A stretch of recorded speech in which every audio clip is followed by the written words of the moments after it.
Hey, this is John Young on behalf of Nichefire, and I am here to talk to you a little bit before we get started with the interview series of social intelligence experts. Today, we're going to be hearing from Danny Gardner at GlaxoSmithKline. He's going to tell us a lot of stuff about his own past as well as how he sees the future of the organization dealing with social intelligence. Because we really loved this interview and it ran longer than we anticipated, Danny has a lot to share. We decided to do it in 2 episodes. We welcome you to hear both episodes, and thanks for your time. Danny, welcome. And we're really happy to have you join this group, and we're getting some really interesting interviews. Very excited to hear about your experiences and about how you see the future for GSK and other organizations. Thanks, John. Thanks, Michael. Great to be here. Yeah. Thanks for the intro, John. So Danny, tell us a little bit about what you do, how it relates to social media intelligence, and how did you get into the industry in that service?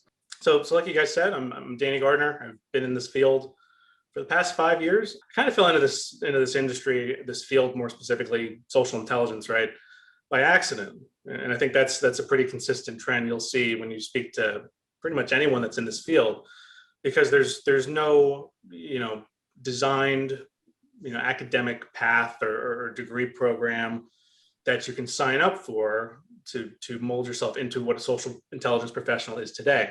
I was going to business school and I had to find a job, and sure enough I landed at a wonderful agency which is now called Real Chemistry, and I basically got introduced to what social listening and social media data is. And over the course of the next few years, migrated into a brand or client side role, and that's how I got here to GSK, where my duties are basically to oversee all the social listening, social media intelligence, owned analytics that we have for our consumer health brands.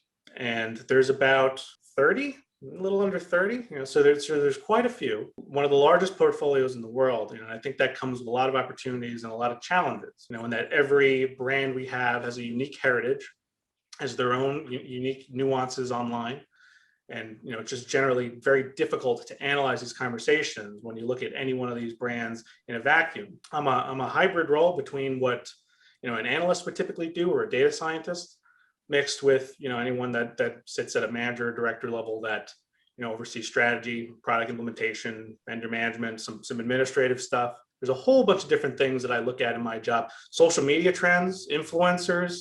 There's a whole bunch of really cool stuff which kind of leans on the more traditional, or I should say broader, social media umbrella.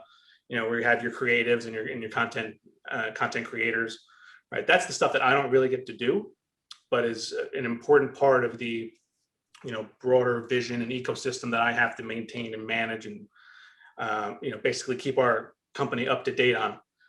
So that's pretty much what I do. One of the trends that you mentioned there was like all these new communities and new sources of data. How do you manage all that? I mean, the world is changing rapidly and new sources are popping up, and it creates new challenges, I'm sure. Yeah, it definitely does. I mean, and I think when you look at when people have a certain expectation of what social media is, right? It's your mainstream social media platforms, Facebook, Instagram, Twitter, and Snapchat, maybe you could even throw in there. I think there's just so much more. And I know this space is, everyone that's in this space is very knowledgeable of the value of forums and websites like Reddit, which to me is very much a social media. It's kind of the legacy social media, if you will. We've done a lot of different use cases on using Reddit. Really powerful source, not the easiest thing to use and to activate on, but it's something that as we've noticed consumers flock to this platform in droves, and their engagement has been through the roof over the past couple of years actually. It's just a gold mine of information. You just have to know how to get it. And that's pretty complicated, and so when you talk about, John, just managing all this data, well, there's really only one way to do it, and that's through social listening tools. And, I think that was one of the things that, we learned over the past year, as part of some of this work we were doing, looking at, well, what components do we need to buy and what components do we need to build? And, this went beyond just social media, but my component was very clearly a buy, right? That's essentially what we do. We buy data or a license to a platform that collects this data for us. Whereas, if you're trying to do something, I don't know, maybe in search or some other data source, first party or third party data source, you're looking to build your own tool or toolkit, if you will. And some companies have actually done that. It's interesting. I talked to a whole bunch of folks in the field, and there's actually been their big tech company that has the resources to do this, try building their own listening tool. And there were a lot of things that went wrong with it, but it was kind of interesting to hear that, right, a company that's not a SaaS company was trying to basically design their own tool. Those things take such a long time to build. They're so complicated, and it's actually easier. I mean, this data is really cheap. I think that's definitely perspective that I've gained in working here at GSK. While it seems expensive to me with no previous context of what it's like to work at a big company, it all seemed expensive, but it's really not. And now it makes more sense because it's never been easier to collect. And most of the social listening that I do was through, when we first started, through Sysomos, which is an old legacy tool that some of the viewers may remember, that got acquired by Meltwater. But then they sunsetted that platform and moved to what's called now Meltwater Explore. And so there's a lot of different, fantastic capabilities that we have in there. And most notably, what's called a query library, which is basically a way to house all the different searches you would look at. And for a big company like ours with a lot of brands, we've got a lot of searches, right? A lot of queries. Hey, I want to append some language that looks at a specific SKU or a specific audience segment, or I want to look at a specific source, right? Tools enable you to cut data that way, right? And I think I also do quite a bit of that offline. And that's a pretty popular topic too, is, in-platform analysis, off-platform analysis. We do both, and I think that the technology has gotten much better. And I think SaaS companies have been very receptive to hearing our feedback on why we do certain things offline. I think that's what makes teams like ours so competitive, is that we know how to do both. But coming back to your original question, John, right? It's really tough to manage. There's tons of it. It's coming from everywhere, from all these different sources. Social listening tools, we've really leaned into, and that means, rolling up our sleeves and really getting to know the ins and outs of these tools. Because I think very early on, I didn't fully utilize the social listening tools, right? I kind of just ran searches. I didn't use many of the analytics, but there's so many different advanced technologies that these companies have and baked into these tools today to let you do more innovative and just, to be candid, cool things. What are your key top strategic goals or aims in doing all this social listening and collecting this data? And, what are you hoping to accomplish with it? I think the end goal is to be able to unlock insights, right? I think that's, at the end of the day, what the company needs the most from this data. For a long time, companies haven't been able to collect it. They've just kind of been sitting on it, or not even sitting on it. It's just been passing them by. They weren't sitting on anything. And because there was no easy way to collect it, right? So these are missed opportunities. Right. And you think about the evolution of user-generated content, right? Brands capitalize and repurpose and learn from their users and their consumers who are creative and innovative enough to come up with content all on their own. And to be able to learn from those, you have to be able to collect the data, right? You need to meet your consumers where they are. And that wasn't always easy to do, like I was saying before.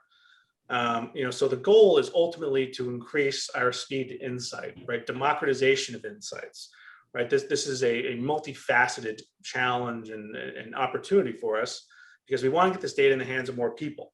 We want to get to the data faster. We want to have certain things streamlined, right? Our back-end processing and front-end processing, whether it's writing queries or cleaning out data, right? A lot of there's all these different, and for us, we have proprietary techniques that, we do certain things in a certain sequence, and that enables us to do things repetitively and really, really quick, because that's what social listening is, right? It's using the same tool and technique just against different brands. And so over time, we've cut out a lot of the manual legwork that it typically would take if we wanted to transform a certain column, right? These little small details that social listening companies for a long time overlooked, we took into our own hands, and that's what made us faster. We can just do more work faster and get it to more people. What categories are you using these insights in? When we think of white space, right, those are mentions beyond what brands typically migrate towards, right? If you talk to our brand managers that manage our emergency brand or Robitussin, right? They'll pretty much always want to look at their brand mentions, right? What are the sentiments around our brand specifically? Robitussin's a great example. Robitussin is actually more embedded in pop culture than many would realize. Robitussin's actually, it's in a lot of rap lyrics because of its ingredient and compounds in it, and it's kind of similar to lean. Obviously, we can't encourage people to do anything like that.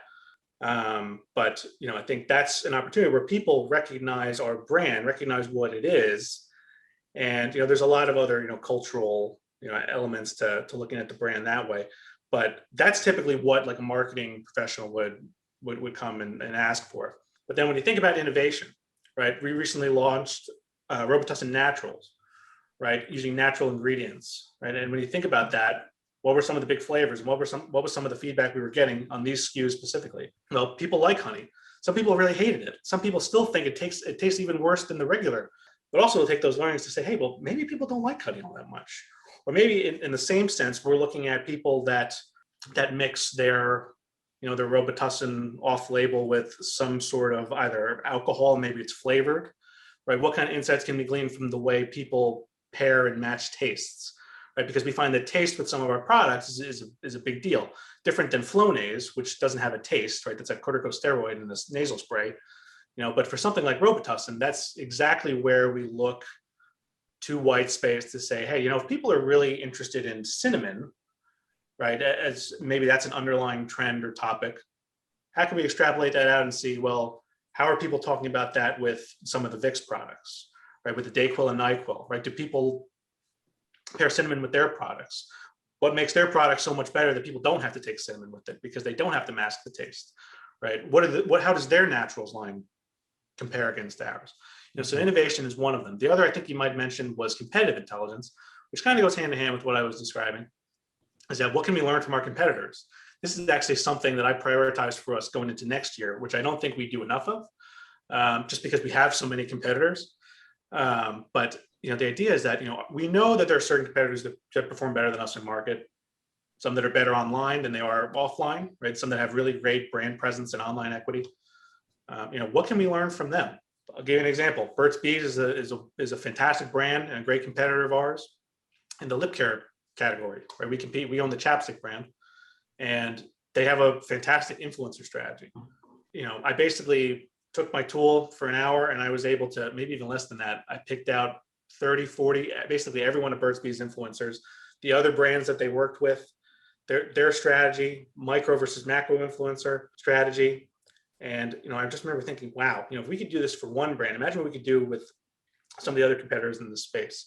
Right, so that's where we also use this data in a competitive sense, right? And this isn't always necessarily tied to a marketing stakeholder. Sometimes this is us, right? As an insights and analytics team, right? We proactively commission this work and seek insights on our own, even if there's not necessarily a task or a document that outlines questions that we need to ask. And that's what is different from an agency, or there's typically like an SOW, and they answer questions that way. We have, as an internal and in-house capability, the ability to go out and search for whatever we want. We want to be tactical, but competitive intelligence, white space opportunities, there's a lot of different ways we kind of look at this data.